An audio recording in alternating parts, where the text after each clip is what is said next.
Namaste, Vanakkam, Annyeong. As you know, I am your teacher Khushi and welcome to दीदी की पाठशाला। आज मैं आप लोगों के लिए एक एजुकेशनल वीडियो लेकर आई हूँ जो हमने क्लास 11 पॉलिटिकल साइंस के चैप्टर 1 संविधान क्यों और कैसे का पार्ट 1 कंप्लीट कर लिया था।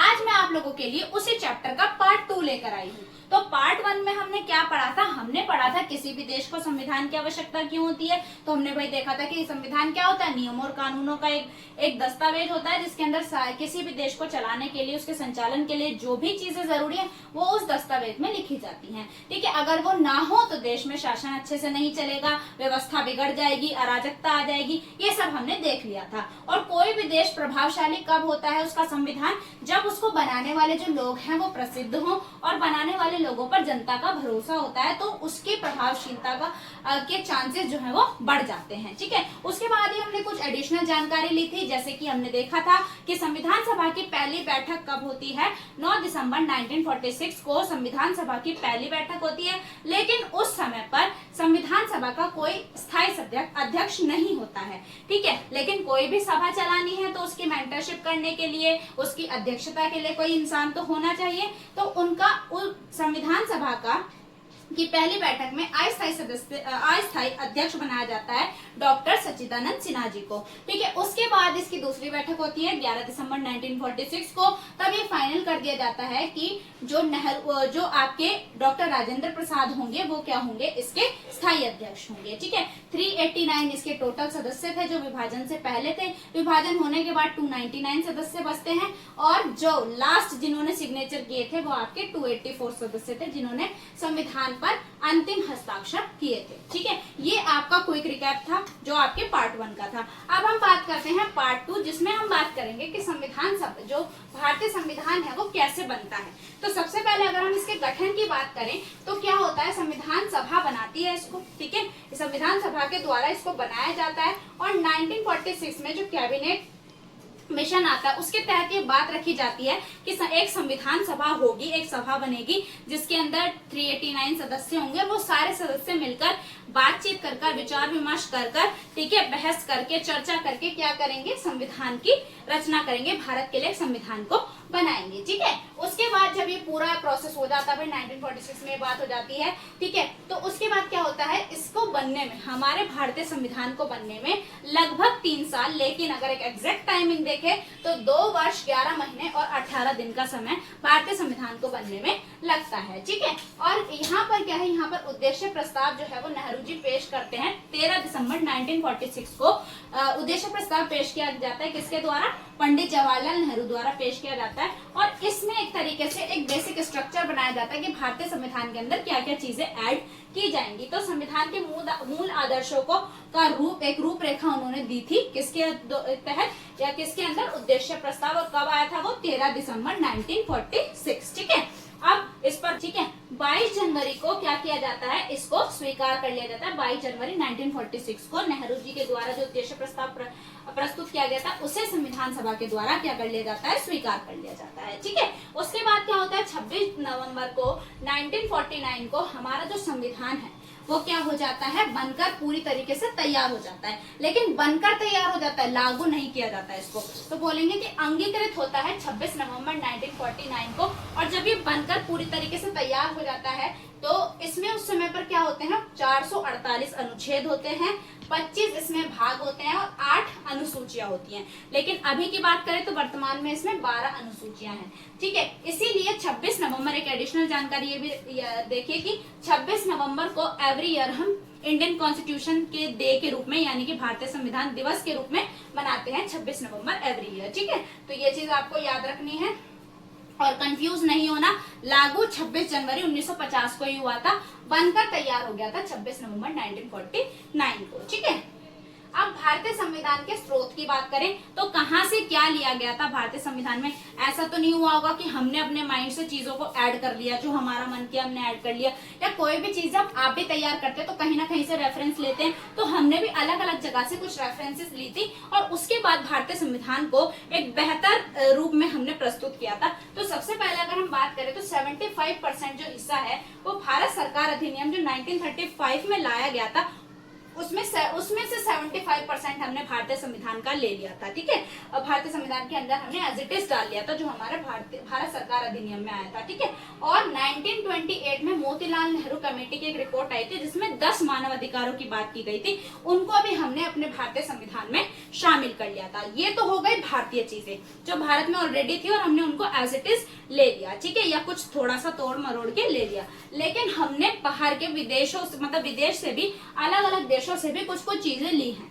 तो जैसे इसीलिए हमारे भारत के संविधान को उधार का थैला या पुष्प गुच्छ कहा जाता है, ठीक है। उधार का थैला इसीलिए कहा जाता है क्योंकि हमने हर एक जगह से कुछ कुछ लिया है। तो सबसे पहले अगर हम बात करें ब्रिटिश संविधान की, तो ब्रिटिश संविधान से हमने सबसे पहले FPPS यानी कि first past the post system, सर्वाधिक मत वाली प्रणाली, यानी कि जो सबसे आगे वही जीते प्रणाली, जिसको सबसे ज्यादा वोट मिलेंगे वही विजेता होगा, वही लीडर बनेगा, ठीक है।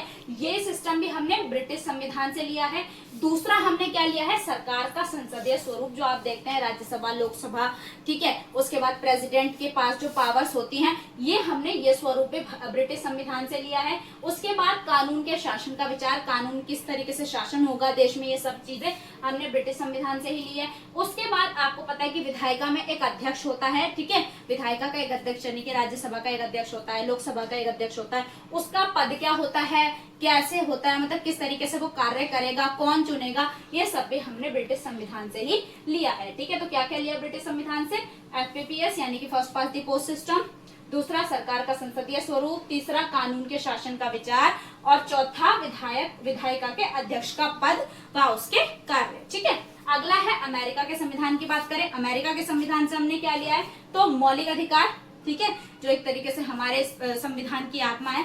मौलिक अधिकारों को हमने अमेरिका के संविधान से लिया। उसके बाद संविधान की प्रस्तावना, ठीक है, जो एक तरीके से देखा जाए तो दर्पण जिसे कहा जाता है संविधान का, तो संविधान की प्रस्तावना भी हमने कहां से ली है, अमेरिका के संविधान। दर्पण जो जिसे कहा जाता है वो भी हमने अमेरिका के संविधान से ही लिया है, ठीक है।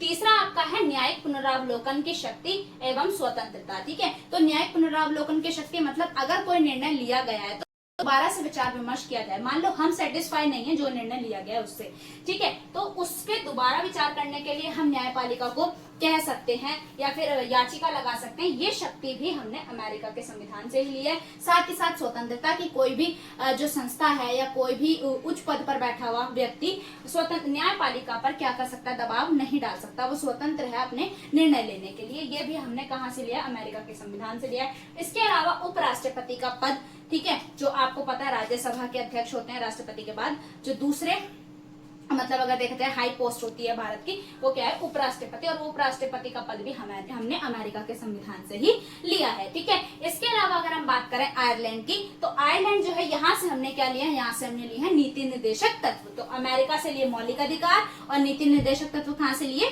आयरलैंड से। इसके अलावा मनोनीत सदस्यों का प्रावधान, यानी कि आपको पता है राज्यसभा में 12 सदस्यों को राष्ट्रपति द्वारा मनोनीत किया जाता है। ये जनता द्वारा नहीं चुने जाते, राष्ट्रपति अपनी तरफ से जो अपनी फील्ड में, जैसे जो साहित्य में या फिर अगर देखा जाए तो मतलब खेल में या अलग अलग फील्ड में जो अपने धुरंधर एक तरीके से कह सकते हैं होते हैं, ऐसे 12 लोगों को राष्ट्रपति राज्यसभा में मनोनीत करते हैं। तो ये मनोनीत सदस्यों का प्रावधान भी हमने आयरलैंड के संविधान से ही लिया है। इसके अलावा बात करें फ्रांस की, तो स्वतंत्रता, समानता और बंधुत्व का सिद्धांत, ये सिर्फ हमने ही नहीं पूरे विश्व को अगर कोई सिखाने वाला है स्वतंत्रता, समानता और बंधुत्व की विचारधारा को, तो वो फ्रांस ही है। फ्रांस ने ही सबसे पहले ये बात रखी थी, जो वहां पर फ्रांसीसी क्रांति हुई थी, उसके बाद ये 3 बातें रखी गई थी या 3 सिद्धांत लाए गए थे। तो ये सिद्धांत पूरे विश्व को फ्रांस ने दिया और उससे ही हमने भी अपने भारतीय संविधान में इसे ऐड किया है, ठीक है। इसके अलावा अगर हम बात करें कनाडा से, तो कनाडा से हमने अर्ध संघात्मक सरकार का स्वरूप लिया है,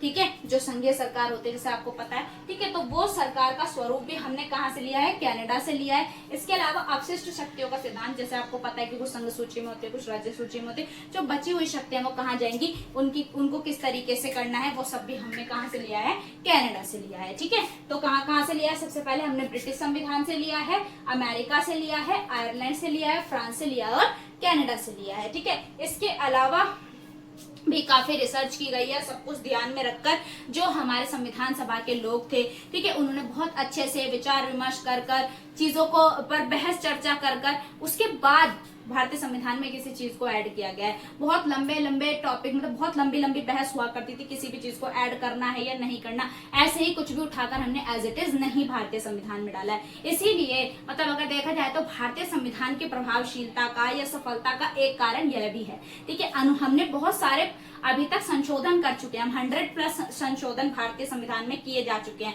लेकिन आज भी भारतीय संविधान उतना ही सफल और कारगर है जितना उस वक्त बनाते वक्त था हमारा संविधान। ठीक है, देखो जैसे जैसे समय बदला तो लोग जिन्होंने बनाया उनमें बहुत दूरदर्शिता थी, उन्होंने सब चीज ऐड करने की कोशिश की है, लेकिन कहीं ना कहीं थोड़ी बहुत चीजें ऐसी हो जाती हैं जो टाइम के साथ बदलनी पड़ती हैं। लेकिन हमने टाइम के साथ उनको संशोधन किया, बदला, लेकिन भारतीय संविधान आज भी सफल है। ठीक है, तो ये आपका फर्स्ट चैप्टर था 11th क्लास की पॉलिटिकल साइंस का, संविधान क्यों और कैसे। ठीक है, इसी तरीके से मैं आपके लिए और भी चैप्टर्स लेकर आऊंगी, पॉलिटिकल के भी और साथ ही साथ हिस्ट्री के भी। 11th क्लास ही नहीं, 10th जितने भी आपके सोशल साइंस के सब्जेक्ट हैं 6 to 12th में मैं सभी वीडियोस आपके लिए एक एक करके वीडियोस डाल रही हूँ। इसके अलावा मैं आपको कुछ इन्फॉर्मेटिव कंटेंट भी देती हूँ, लाइक आप अगर देखें तो एसएससी की वैकेंसी से रिलेटेड, रिजल्ट से रिलेटेड जो भी नोटिफिकेशन आती है न्यू, वो सब मैं अपने चैनल पर डालती हूँ। तो आप ही नहीं, अपने बड़े भाई बहनों तक भी इस चैनल को पहुंचाइए,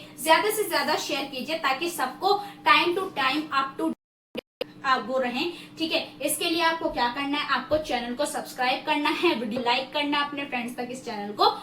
इसके साथ वीडियो डाली है जिसमें मैंने बताया कि मैंने इंस्टाग्राम का भी मेरा एक पेज है, तो आप लोग उसको भी फॉलो करें, अपने फ्रेंड्स तक पहुंचाएं। ठीक है, तो अभी के लिए थैंक यू, मिलते हैं नेक्स्ट वीडियो में।